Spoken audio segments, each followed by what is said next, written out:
Aujourd'hui, je veux vous raconter 3 histoires de ma vie. La première histoire est de faire le lien entre les points. J'ai abandonné mes études au Reed College après les 6 premiers mois, mais j'y suis ensuite resté pendant 18 mois environ avant de vraiment abandonner. Alors pourquoi ai-je abandonné? Après 6 mois, je n'en voyais plus l'intérêt. Je n'avais aucune idée de ce que je voulais faire de ma vie, et aucune idée de la façon dont l'université allait m'aider à le comprendre. Et là, je dépensais l'argent que mes parents avaient économisé toute leur vie.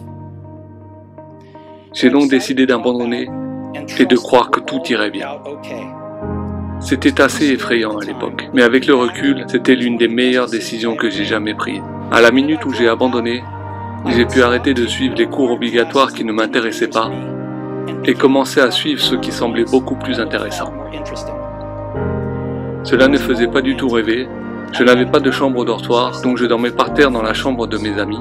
Je collectais des bouteilles de coca pour récupérer des dépôts de 5 cents pour acheter à manger, et je parcourais 11 km à travers la ville tous les dimanches soirs pour avoir un repas par semaine au temple Hare Krishna. Si je n'avais jamais abandonné, je n'aurais jamais suivi ce cours de calligraphie, et les ordinateurs personnels n'auraient peut-être pas la merveilleuse typographie qu'ils ont.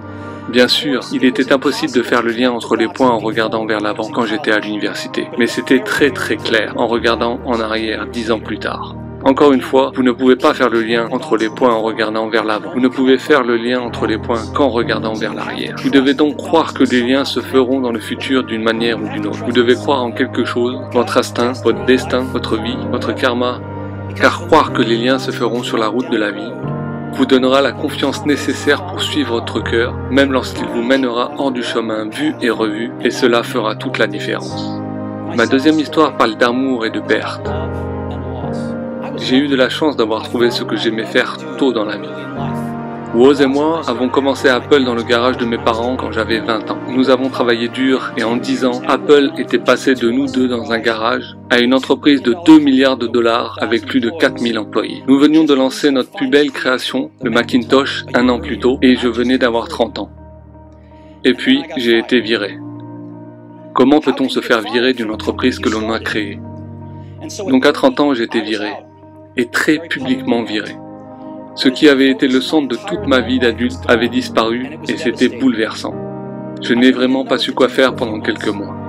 Mais quelque chose a lentement commencé à me venir à l'esprit. J'aimais toujours ce que je faisais. La tournure des événements chez Apple n'avait rien changé à cela. J'ai été rejeté, mais j'étais toujours amoureux. Alors j'ai décidé de recommencer. Je ne l'ai pas vu à l'époque, mais il s'est avéré que me faire virer d'Apple était la meilleure chose qui pouvait m'arriver. Le poids du succès a été remplacé par la légèreté d'être à nouveau un débutant, moins sûr du tout.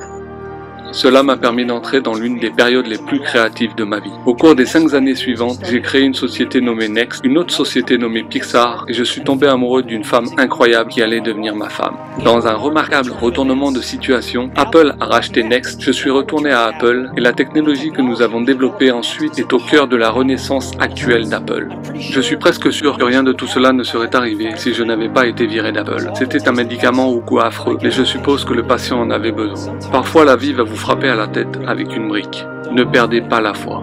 Je suis convaincu que la seule chose qui m'a fait avancer, c'est que j'aimais ce que je faisais.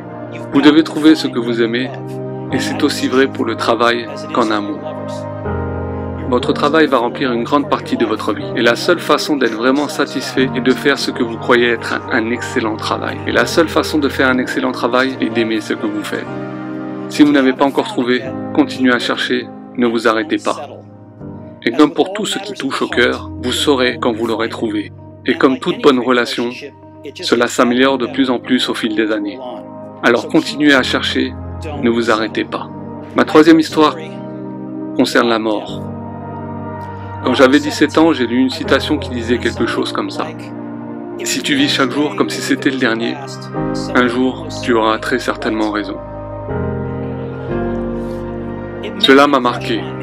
Et depuis lors, durant les 33 dernières années, je me regarde tous les matins dans le miroir et je me demande si aujourd'hui est le dernier jour de ma vie. Est-ce que je veux faire ce que je suis sur le point de faire? Et à chaque fois que la réponse a été non, trop de jours d'affilée, je savais que je devais changer quelque chose. Me souvenir que je vais bientôt mourir est l'outil le plus important que j'ai jamais rencontré pour m'aider à faire les grands choix dans la vie. Parce que presque tout, toutes les attentes externes, toute fierté, toute peur de l'embarras ou de l'échec, toutes ces choses disparaissent tout simplement face à la mort, ne laissant que ce qui est vraiment important. Se souvenir que vous allez mourir est le meilleur moyen que je connaisse pour éviter le piège de penser que vous avez quelque chose à perdre. Vous êtes déjà nu, il n'y a aucune raison de ne pas suivre votre cœur. Votre temps est limité, alors ne le perdez pas à vivre la vie de quelqu'un d'autre.